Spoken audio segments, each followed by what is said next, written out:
నమస్తే VKR TV, VKR voice, ఇదే నిజం.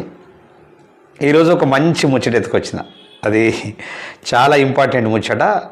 ఈ ముచ్చటను దయచేసి పూర్తి వీడియో వినండి, వింటేనే అర్థమవుతుంది. అయితే ఈ తెలంగాణ రాష్ట్రంలో ఇద్దరు కాపీ మాస్టర్లు ఉన్నారు. కాపీ అంటే ఇక వాళ్ళను మించిన కాపీ కొట్టడము ఎవరి తరం కాదిగా. అయితే వాళ్ళ అవతారం కూడా సేమ్ ఉంటుంది. ఆల్మోస్ట్ మొఖ కవలికలతో పాటు, మొఖాలతో పాటు, అదేవిధంగా హైటు, అదేవిధంగా కలరు అన్నీ కూడా సేమ్ ఉంటాయి. కాపీ అంటే మామూలు కాపీ కాదు, భయంకరమైనటువంటి కాపీ, అసలు ఊహించలేనటువంటి కాపీ. మీరు నేను ఎవరు ఊహించలేం.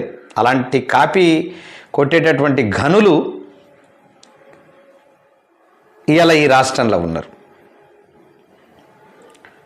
ఎట్లా కాపీ విష్ణుకిషోర్, ఎట్లా కాపీ అని మీరు అనొచ్చు. వాస్తవానికి నేను దానికి కరెక్ట్గా చెప్తా.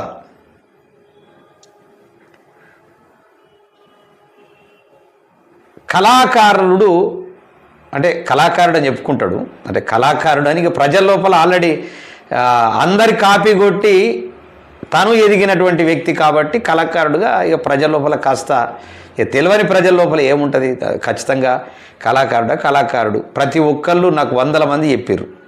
నేను డబ్బులు ఇచ్చి నేను ప్రోగ్రాం చేయించిన కళాకారుడికి. ఆ కోవకు చెందినటువంటి వ్యక్తే బాలకిషన్, రసమయి బాలకిషన్. రసమయి అనేటటువంటిది ఎవరిదో తెలుసా మీకు? ఎవ్వరికి తెలియదు. 1993, 94, 95 ప్రాంతంలో రసమయి అనేటటువంటి సంస్థ ఉండే.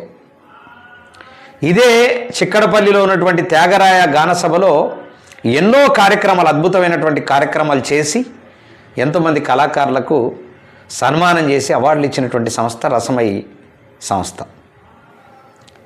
అది ఏ కాలం, అసలంటే ఏ గడియలో పోయిండు, త్యాగరాయ గానసభ పోయి ఉంటాడు, అది విన్నాడు.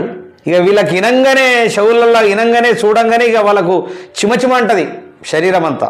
ఎప్పుడుతో దాన్ని ఆల్రెడీ యాడ్ చేయాలని ఆ రసమైని ముంగడ పెట్టుకొని రసమై బాలకిషన్గా అవతారం ఎత్తిండు. ఎత్తి ఉన్నాడా. ఇక ఎవరు పాట రాసినా ఆ పాటను ఒకరు పాట చేయగానే వెనక ముందు చూసుడేంది రాజుగవరి రాజుకున్నది, అది ఎవరి రాజుగవరి రాజు అంటే ఒకరిదొకరు కాపీ అనేది మామూలు కాపీ కాదు, అది గూడంజన్న రాసినటువంటి పాట. దాన్ని పీల్చి పిప్పి చేసి ఒక్కొక్కరు ఒక్కొక్క రేంజ్లో ఒక్కొక్క రకంగా దాన్ని మలుచుకొని కాపీ కొట్టి మేమే రాసినామని చెప్పి గూడంజయ్యను అసలు గూడంజయ్య పేరు లేకుండా చేశారు. అట్లనే పాటలకు అట్లా చేసుకుంటూ వచ్చిండు. మాటలు కూడా అవే మాటలు కాపీ కొట్టి మాట్లాడిండు. బీఆర్ఎస్ పార్టీని బ్లాక్మెయిల్ చేసిండు. బ్లాక్మెయిల్ చేసేసి సీటు సంపాదించిండు, చైర్మన్ అయ్యిండు. కళాకారుల కడుపుల్ని కొట్టిండు. కళాకారులు ఎవరైతే నిజమైనటువంటి కళాకారులు ఉన్నారో ఆ కళాకారుల కడుపులు కొట్టిండు. నేను ధూమ్ తడాకా అని కేసీఆర్ గారి దగ్గరికి భోజనానికి వెళ్ళిన రోజు ధూమ్ తడాకా అనేటటువంటి ఒక కార్యక్రమం చెయ్యాలని ఆయనకు వచ్చే కాన్సెప్ట్ చెప్పినప్పుడు కేసీఆర్ గారికి ఆయన చాలా బాగుంది, ఒక 50 లక్షలు ఈయనకి ఇచ్చేస్తే టీ న్యూస్లో పెట్టమని చెప్పేసి సంతోష్ గారికి చెప్తే అది క్యాప్చర్ చేసుకొని టీ న్యూస్ ఇవ్వకపోతే V6లో పెట్టి ఫోక్ స్టార్స్ ధూమ్ తడాకా అని పెట్టిన ఘనుడు రసమై బాలకిషన్. అంటే తన పేరు బాలకృష్ణ నుంచి రసమై బాలకిషన్ వరకు రసమై పెట్టుకొని అక్కడి నుంచే కాపీ స్టార్ట్ అయ్యి ఎవరు పాట రాసినా దాన్ని కాపీ కొట్టడమే. ఒకవేళ అడిగితే ఇవ్వకపోతే దాన్ని అదే ట్యూన్ తీసుకొని కాపీ రాసుకొని చేసినటువంటి చరిత్ర ఆయనకున్నది. ఆయన కొంతకాలం ఒక 10 ఏళ్ళు, అటు 15 ఏళ్ళు ఉద్యమంలో కాపీ యుగాన్ని నడిపించిండు. ఆ తర్వాత అధికారంలోకి వచ్చిన బీఆర్ఎస్ పార్టీతో టీఆర్ఎస్ పార్టీతో ఉండి కాపీ కొట్టుకుంటా ఆల్రెడీ సినిమాలు చేసుకుంటా కథలు దొబ్బేసుకుంటా రకరకాలుగా పాటలు దొబ్బేసుకుంటా ఎంతోమంది కొంతమంది సంగీత దర్శకుల్ని కూడా వాడుకొని నన్ను కూడా వాడుకొని వాళ్ళకు డబ్బులు ఇవ్వకుండా ఎగ్గొట్టినటువంటి పరిస్థితిని ఆ గనుడిది. ఇక మరో గనుడు మళ్ళా పుట్టిండు ఇప్పుడు కాంగ్రెస్ పార్టీలో. ఈయన పెద్ద కాపీ మాస్టర్. ఒక చింతపండు నవీను తీన్మార్ మల్లన్నగా వచ్చిండు. బాగానే ఉంది. V6 పుణ్యమాని తీన్మార్ అని పెట్టి తీన్మారు ఈయనకు రసమై ఉంటే ఈయనకు తీన్మార్ అనేది వచ్చింది. ఇక సేమ్ పోకడలు. ఏది దొబ్బేయాలా, ఏది కాపీ కొట్టాలా, ఎవరిని బ్లాక్మెయిల్ చేయాలా, ఎవరి తాట దొబ్బేయాలా అనేటటువంటిది ఈయనకు కూడా పెట్టింది పేరు. ఆయనది అట్లే, ఈయనది అట్లనే. ఈయన ఏం చేసిండు, తీన్మార్ ఇంటి పేరు ముంగట ఉండటమే తీన్మార్ మల్లన్న అని అదే కాపీ అయిపోయింది. సరే యాదృచ్ఛికం వచ్చింది అనుకుందాం. ఆ తర్వాత రకరకాలుగా విశారదన్ దగ్గరికి పోయి విశారదన్ పార్టీలో చేరి విశారదన్ మాటలన్నీ కాపీ కొట్టి ప్రజలకు అప్లై చేసి తన టీవీ ద్వారా క్యూ న్యూస్ ద్వారా. ఆ తర్వాత మందకృష్ణుల దగ్గరికి పోయిండు. నేను మీ ఇంటికి అల్లున్నే, మీ అల్లున్ని కులంకే అల్లున్ని అని చెప్పి ఆయనను ఒక రకంగా వాడుకోవాలనే ప్రయత్నం చేసి బీసీ నినాదంతో ఆర్ కృష్ణన్నను, జాజుల సీనన్నను ఇంకా అనేక మందిని పిలిచి ఇంకా ఇప్పుడున్న మా సూర్యారావు, తర్వాత మా హరిశంకరు, మా సిద్ధేశ్వరన్న, తర్వాత మా ఐఏఎస్ ఆఫీసర్ చిరంజీవులు సారు, వీళ్ళందరినీ పిలిచి ఎట్లా వాడుకోవాలనేటటువంటి ప్రయత్నంలో వాళ్ళను కొంతకాలం వాడుకున్నాడు. వాళ్ళ మాటల్ని అన్ని రకాలుగా. ఆ తర్వాత బీజేపీలో ఏరిండు. బీఆర్ఎస్ పార్టీ ఆల్రెడీ దాడులు స్టార్ట్ చేసింది. బీజేపీని వాడుకోవాలని బీజేపీని వాడుకుండు కొంతకాలం. మన కిషన్ రెడ్డి అన్నని కావచ్చు, అదేవిధంగా బండి సంజయ్ అని, ముఖ్యంగా బండి సంజయ్ అని వాడుకున్నాడు. ఆ తర్వాత మళ్ళీ అక్కడ తేడా కొట్టి అక్కడ నుంచి మొన్ననే ఆల్రెడీ ఒక పార్టీ దగ్గరికి పోయి ఒక సార్ పేరే ఉన్నది, ఆయన దగ్గరికి పోయి నాకు మెయిన్ అధికార ప్రతినిధి ఇది ఇవ్వు అది ఇవ్వు అని చెప్పేస్తే వాళ్ళు సస్యమిరా అంటే వాళ్ళను ఒక రకంగా వాడుకొని కాంగ్రెస్ పార్టీలో చేయండి. కాంగ్రెస్ పార్టీ ఎమ్మెల్యే టికెట్ తెచ్చుకొని కాంగ్రెస్ పార్టీని పొగిడి మళ్ళా కాంగ్రెస్ పార్టీని బ్లాక్మెయిల్ చేసి ఇలా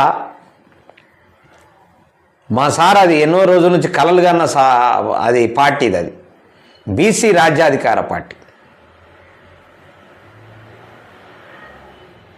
బీసీ రాజ్యాధికార పార్టీ కూడా కాపీయే. బీసీ రాజ్యాధికార పార్టీని తెలంగాణ రాజ్యాధికార పార్టీని మొలిచినటువంటి గనుడు. బీసీ రాజ్యాధికార పార్టీ ఒరిజినలే. ఆయన ఆల్రెడీ ఒక కాస్తో ఖచ్చితంగా బీసీలకు రాజ్యాధికారం రావాలని ఇప్పటి నుంచి కాదు, కాంశీరామ్ గారి నుంచి ఎప్పటి నుంచో ఆయన ఆల్రెడీ కొట్లాడుతున్నటువంటి వ్యక్తి. కానీ ఈయన మాత్రం దాన్ని మళ్ళీ ఆయనను ఎట్లా మభ్యపెట్టాడు ఏం కథను కానీ ఇక తెలంగాణ రాజ్యాధికార పార్టీ అని పెట్టి ఇదొక కాపీ, మొత్తం కాపీ.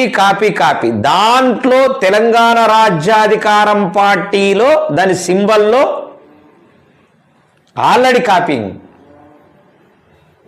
అదేందో మీకు ఆల్రెడీ స్క్రీన్ మీద చూపెడతా ఎట్లా కాపీ కొట్టిరు వీళ్ళు. అంటే ఇద్దరు గనులే. ఇట్లా ఆయననేమో ఎస్సీ కార్డుతోని ఎస్సీ కళాకారులను, ఎస్సీలను మోసం చేసి దగా చేసి ఇలా పబ్బం గడుపుకున్నాడు ఈయననేమో బీసీ సమాజాన్ని మోసం చేసి అబద్ధాలు చెప్పి మరి ఆయన ఎస్సీ సమాజానికి కొట్లాడిన చరిత్ర లేదు రసమై బాలకిషన్కు. ఈయన బీసీ సమాజాని కోసం కొట్లాడుతుందని చెప్పేసి అబద్ధం చెప్పుకుంటా కాలం వెళ్ళదీస్తూ ఉన్నాడు, అవకాశవాద రాజకీయాలు చేస్తూ ఉన్నాడు. ఏ బీసీలకు చేసినటువంటి చరిత్ర లేదు, చెయ్యడు కూడా. దానికి తోడు ఇక నాలాంటి ఫోన్ చేయించి, ఇక ఆయన ఫోన్ చేపిస్తుండా వీళ్ళు చేస్తున్నా తెలియదు కానీ ఫోన్ చేసి ఎందుకు బీసీల కోసం కొట్లాడుతున్నాడు కదా అంటే ఇంకా ఎంతకాలం మోసపోతారు? ఎంతోమంది మోసం చేసుకుంటున్నారు రకరకాలుగా. ఇంకా మోసం పోకుండా అదే బీసీ ప్రజల్ని మోసం చేసుకుంటూ రావడానికి ప్రయత్నం చేయకండి దయచేసి. కాపీ మాస్టర్లతో స్నేహం చేయకండి, కాపీ మాస్టర్లతో చేతులు కలపకండి, కాపీ మాస్టర్లతో జత కట్టి బీసీ ప్రజల్ని మోసం చేయొద్దని చెప్పేసి బీసీ ప్రజానీకానికి అండ్ మేధావులకు అందరికి కూడా చెప్తా ఉన్నా. ఎందుకంటే ఈ కాపీ మైండ్ సెట్ ఉన్నటువంటి వాళ్ళు మారరు అంత ఈజీగా. వాళ్ళకొక్కసారి కంటికి కనిపిస్తే చాలు కాపీ, చెవులకు వినిపిస్తే చాలు కాపీ. ఇలాంటి కాపీ మాస్టర్లు ఇద్దరు ఒకే రకమైనటువంటి రూపంతో, ఒకే రకమైనటువంటి నడవడికతో, ఒకే రకమైనటువంటి యాక్టివిటీస్తో. రసమై బాలకిషన్ కూడా ఏదైనా ఎవరైనా అంటే అస్సలు చిర్రు బుర్రులు ఆడుతుంటాడు, ఆగమాగం చేస్తాడు. ఈయన కూడా అంతే, అట్లనే ఆగమాగం చేస్తాడు. ఎవరు తీన్మార్ వలన కూడా ఆగమాగం. ఎవరన్నా మెసేజ్ పెడితే ఇక చూపెడతా జర ఆగు ఆగు ఆగు అని చెప్పేసి చెప్తా ఉంటాడు. ఇలాంటి దురదృష్టకరమైనటువంటి కాపీ మాస్టర్లు మన తెలంగాణ రాష్ట్రాల్లో కాపీ మాస్టర్లు ఉన్నారు. అసలు రకరకాల పిల్లగాళ్ళు మా ఇద్దరు ముగ్గురు ఉన్నారు. బ్రహ్మాండంగా ఇక నవ్వి వచ్చేటట్లు బ్రహ్మాండంగా వాళ్ళ కథలు, వాళ్ళ కార్ఖాన్లు ఏమేం చేసిర్రు ఏంటి, ₹1 అని చెప్పేసి ఒక 10 రూపాయలు ఇವರು ఛాయ్ తాగుతా అని చెప్పేసి ఎట్లా మాట్లాడుకుంటూ వచ్చాడు. అసలు వాస్తవానికి ఇప్పుడు ఎవరు యూట్యూబ్ ఛానల్లో మనం డబ్బులు అడిగితే ఇవ్వట్లేదు, 10 రూపాయలు కూడా ఎత్తలేరు. ఎందుకు ఎత్తలేరంటే ఆయన ఆల్రెడీ టకర కొట్టిండని చెప్పేసి తెలుసు అందరికీ. ఇట్లా ప్రజలను మోసం చేసుకుంటా, అబద్ధాలు ఆడుకుంటా పబ్బం గడుపుకునేటటువంటి వాళ్ళను ఖచ్చితంగా ప్రజానికమా నమ్మొద్దని చెప్పేసి వీకే టీవీ ఖచ్చితంగా కోరుతా ఉంది. మీ విష్ణు కిషోర్ కూడా కోరుతా ఉండు. Thank you very much. ఇంతదాకా మీరు ఇని ఆదరించి ఖచ్చితంగా మీ అందరు కూడా దీన్ని లైక్ కొట్టండి, షేర్ చేయండి. షేర్ చేసి ప్రజలకు ఇది తెలియజేస్తే బాగుంటుంది. కాస్త ప్రజలను సేఫ్ జోన్లో ఉండటానికి ఇది ఉపయోగపడుతుంది.